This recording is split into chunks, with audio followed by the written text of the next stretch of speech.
The sand grouse chicks are hatching. Even in the low morning sun, they need their mother's shade. Soon, it'll be so hot they'll die without water. Dad is their one hope. He's found a new water hole with fewer big predators. But for such a small bird,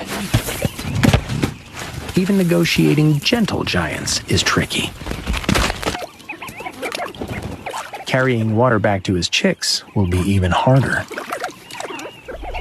With special absorbent feathers on his belly, a male sand grouse can soak up enough water to fill a shot glass, ready to carry it back to his chicks.